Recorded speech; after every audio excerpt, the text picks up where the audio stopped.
जय माता दी है। दोस्तों, नवरात्रि के 9 दिन आदिशक्ति मां दुर्गा को समर्पित होते हैं। नवरात्रि के 9 दिन माता रानी के 9 अलग अलग स्वरूपों का पूजन किया जाता है। नवरात्रि के 9 दिनों तक माता रानी को अलग अलग स्वरूप के हिसाब से अलग अलग पुष्प, अलग अलग भोग अर्पित किए जाते हैं। लेकिन क्या आप जानते हैं, कुछ ऐसी वस्तुएं हैं जिन्हें नवरात्रि के दौरान भूलकर भी माता रानी को अर्पित नहीं करना चाहिए। अगर इन वस्तुओं को आप गलती से भी माता रानी को अर्पित कर देते हैं तो आपको व्रत और पूजन का पूर्ण लाभ नहीं होगा। इसीलिए माता रानी की कृपा प्राप्त करने के लिए आपको ये जानना अति आवश्यक है कि वो कौन सी ऐसी वस्तुएं हैं जो माता रानी के पूजन में भूलकर भी इस्तेमाल नहीं करना चाहिए। तो आइए माँ का जयकारा लगाते हुए वीडियो को शुरू करते हैं। दोस्तों, नंबर 1, नवरात्रि के दौरान शादीशुदा महिलाओं को सफेद कपड़े पहनकर पूजा पाठ नहीं करना चाहिए। साथ ही साथ काले कपड़े भी नहीं पहनना चाहिए। इससे पूजा, व्रत आदि खंडित हो जाती है। माता की चौकी जब आप लगाएं तो उसके नीचे कागज नहीं लगाना चाहिए। माता की चौकी हमेशा लाल कपड़ा बिछाकर ही बनाना चाहिए।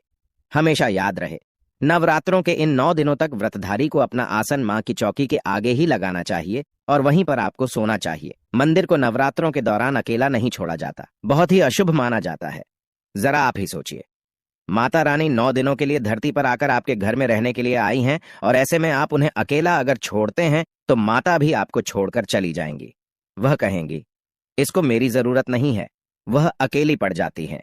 इसीलिए माता के पास में ही सोना चाहिए। दोस्तों, नंबर 2, नारियल। हिंदू धर्म में नारियल को समृद्धि, धन, श्रद्धा और सम्मान का सूचक माना जाता है।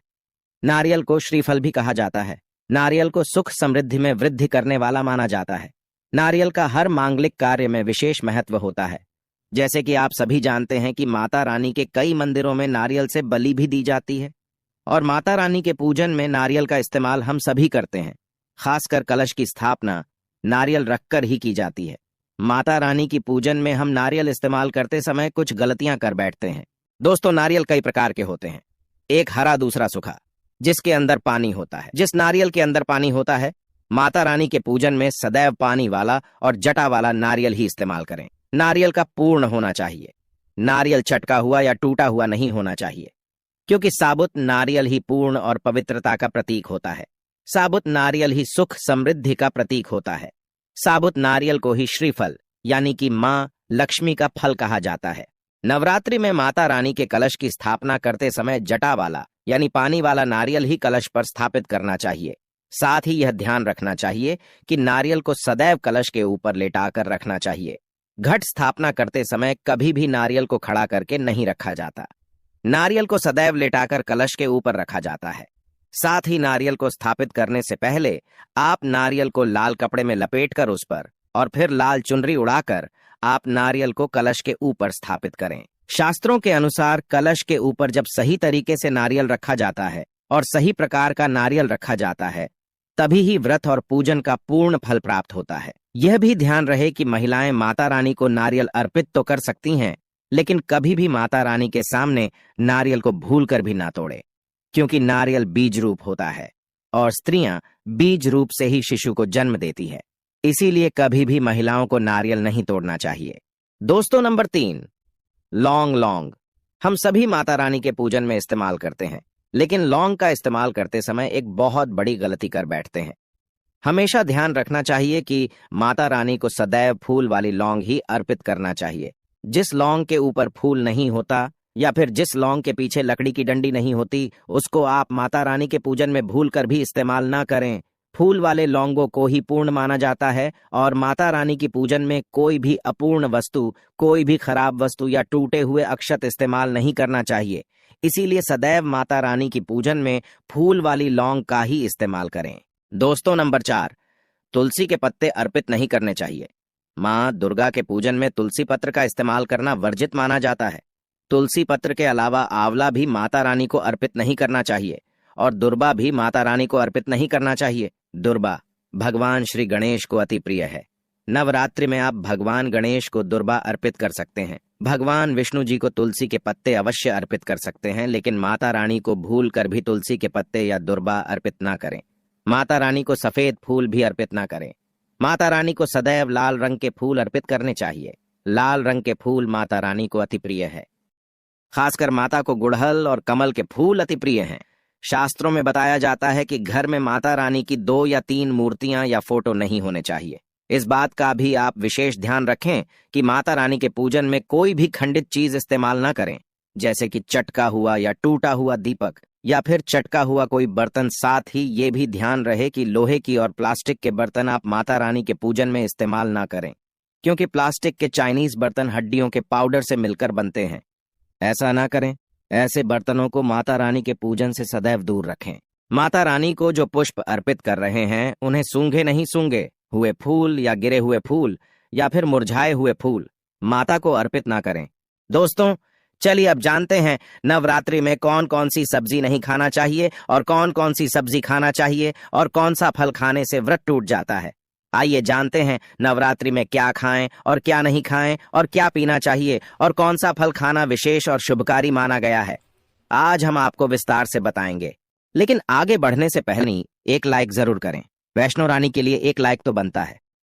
दोस्तों, शास्त्रों के अनुसार बताए गए व्रत चाहे किसी भी प्रकार के क्यों ना हो, उनसे जुड़े पालनों का नियम करना अति आवश्यक माना जाता है। अब हम जानते हैं नवरात्रों के दौरान क्या नहीं खाना चाहिए और क्या नहीं पीना चाहिए और कौन सा फल खाने से व्रत संपूर्ण और सफल हो जाता है। दोस्तों, हमारे चैनल को सब्सक्राइब जरूर करें और इस बेल आइकन को दबाना ना भूलें। तो आइए शुरू करते हैं। दोस्तों, चाहे मर जाना भूल कर भी नवरात्रि के दिनों में पानी पूरी कभी मत खाना, क्योंकि इस दिन कभी कभी बीच में शुक्रवार पड़ जाता है और शुक्रवार को मां संतोषी का बार कहा जाता है। माता संतोषी खट्टी चीज खाने वाले व्यक्ति से हमेशा क्रोधित रहती है, नाराज रहती है, क्योंकि नवरात्रों में माता संतोषी जागृत अवस्था में हो जाती है। माता संतोषी की शक्ति नवरात्रों में कई करोड़ गुना बढ़ जाती है। नवरात्रों में जब शुक्रवार पड़ जाए तो इमली नहीं खाना चाहिए। माता संतोषी रुष्ट हो सकती हैं, आपको दंड दे सकती हैं। नींबू नहीं खाना चाहिए। वैसे तो नवरात्रि के व्रत में नींबू खा लेना चाहिए, पर अगर शुक्रवार हो तो माता संतोषी के क्रोध से बचने के लिए नींबू नहीं खाना है। इस दिन नींबू का त्याग करना चाहिए। दोस्तों, पानी पूरी क्यों नहीं खाना चाहिए? क्योंकि उसमें लहसुन प्याज होता है और खट्टा भी होता है, जो व्रत को भंग कर सकता है, पाप लग सकता है। ध्यानपूर्वक अगर आप शुक्रवार को खट्टा नहीं खाते हैं तो माता संतोषी आपको धन धान्य से माला माल कर देती हैं, आपके घर में अपना वास बना लेती हैं। बस शुक्रवार के दिन नवरात्रों के दिनों में इस चीज का त्याग करना चाहिए, पालन करना चाहिए। नवरात्रों में लहसुन प्याज और खट्टा, फिर चाहे आपने व्रत भी नहीं रखा है, फिर भी आपको शुक्रवार के दिन या अन्य दिनों में लहसुन प्याज नहीं खाना चाहिए। लेकिन हाँ, पानी पूरी आप खा सकते हैं, वो भी जब नवरात्रि समाप्त हो जाए। दोस्तों, नवरात्रि के दिन सेब जरूर खाना चाहिए। शास्त्रों में बताया जाता है कि भगवान के भोग में सेब आदि जरूर अर्पित किया जाता है। अगर आपका व्रत है तो आपको सेब जरूर खाना चाहिए। केला, पपीता, तरबूज और मीठे अंगूर जरूर खाना चाहिए। इन फलों से व्रतधारी को शक्ति मिलती है और व्रत संपूर्ण हो जाता है। शास्त्रों में बताया जाता है कि नवरात्रों के दिनों में सीताफल जरूर खाना चाहिए। सीताफल खाने से 20 ऐसी बीमारियां हैं जो खत्म हो जाती हैं, माना जाता है। नवरात्रों के दिनों में सीताफल का घर में प्रवेश होना बड़ा ही शुभ माना गया है। सीताफल खाने से नवरात्रि का व्रत सफल हो जाता है, क्योंकि इसमें माता सीता का आशीर्वाद मिला हुआ होता है। माना जाता है भगवान राम के वनवास के दौड़ में माता सीता ने यही फल खाया था। नवरात्रि के दौरान इसे जो भी खाता है उसे दुखों का सामना नहीं करना पड़ता। सीताफल आपको जरूर खाना चाहिए। माता सीता प्रसन्न होती हैं और आशीर्वाद देती हैं। दोस्तों, नवरात्रों में तेल की तली हुई हरी मिर्च खा सकते हैं, लेकिन कम मात्रा में खाना है। व्रत के दौरान ज्यादा तीखा नहीं खाना चाहिए। व्रत में तीखा खाने से व्रतधारी की जो पेट की आंतें होती हैं उसमें जख्म हो सकते हैं, क्योंकि इस दौरान हम व्रत का पालन करते हैं तो हमारे पेट में कुछ नहीं होता। इसीलिए हल्का खाना खाना सर्वोप्रिय और उत्तम माना जाता है। व्रतधारी को रसीले आलू अवश्य खाना चाहिए। इससे हमारे शरीर में ऊर्जा की भरपूर जरूरत जो होती है पूरी हो जाती है। आप आलू का पानी पी सकते हैं। रसीले आलू जरूर खाना चाहिए। दोस्तों, नवरात्रों में भिंडी की सब्जी जरूर खाना चाहिए। भिंडी में कई ऐसे पोषक तत्व होते हैं जो हमारी हड्डियों को मजबूत बनाते हैं, तथा नवरात्रों में बैगन की सब्जी जरूर खाना चाहिए। लेकिन याद रहे, जब नवरात्रों में सोमवार पड़ जाए तो बैगन की सब्जी मत खाना, पाप लगेगा। नवरात्रों में सब्जी में हरा धनिया जरूर डालना चाहिए। हरे धनिये से भी व्रतधारी को पोषक तत्व मिलते हैं। नवरात्रों में हरा धनिया अवश्य खाएं। इससे जो शुगर लेवल होगा वह कम हो जाएगा। नवरात्रों में रिफाइंड का तेल और सरसों का तेल भूलकर भी व्रत के दौरान नहीं खाना चाहिए। मूंगफली का तेल और देसी घी और गोले का तेल खाना अच्छा माना जाता है। दोस्तों, नवरात्रों में व्रतधारी को डब्बा बंद लस्सी, डब्बा बंद जूस नहीं पीना चाहिए। उसमें कई केमिकल मिले होते हैं, जिसके कारण आपका व्रत टूट सकता है। जब भी आप फलों का जूस पिएं तो याद रखें, उसमें नमक ना डालें, नहीं तो व्रत टूट जाएगा। साथ ही साथ जूस में बर्फ भी नहीं डालना चाहिए। फलों का सादा जूस पीने से व्रत सफल होता है। दोस्तों, नवरात्रि के दौरान सिंघाड़े का आटा या कुट्टू का आटा खाने से पहले यह देख लें कि आटा पुराना नहीं होना चाहिए, क्योंकि पुराने आटे में कीड़े वगैरह पड़ जाते हैं, जिसके कारण आपका व्रत टूट सकता है। क्योंकि ये छोटे छोटे कीड़े हमें दिखाई नहीं देते और आपके मुंह तक पहुंच जाते हैं। ऐसा आटा खाना मतलब कीड़े मकोड़ों का मांस खाने के बराबर माना गया है। दोस्तों, नवरात्रि के दौरान आप शाम के समय खाने में दही ले सकते हैं, आलू वगैरह खा सकते हैं, आलू के चिप्स खा सकते हैं, साबूदाने की टिकिया बनाकर खा सकते हैं, साबूदाने की खिचड़ी खा सकते हैं, आलू के पापड़ भी खा सकते हैं। कई सब्जियां तो ऐसी है जो नवरात्रि के दौरान भोजन में शामिल कर सकते हैं। इससे आपको एनर्जी मिलेगी और व्रत सफल हो जाएगा। नवरात्रि के दौरान आप दूध पी सकते हैं, जो आपको ताकत देगा। चाय वगैरह भी पी सकते हैं, लेकिन याद रहे उसमें नमक ना डालें। चाय में नमक डालने से व्रत भी टूट जाएगा और हड्डियां भी गल जाती हैं। एक बात का ध्यान रहे, व्रतधारी को पेट भर खाना यानी गले तक भोजन नहीं करना चाहिए, नहीं तो व्रत रखने का कोई भी फायदा नहीं होगा।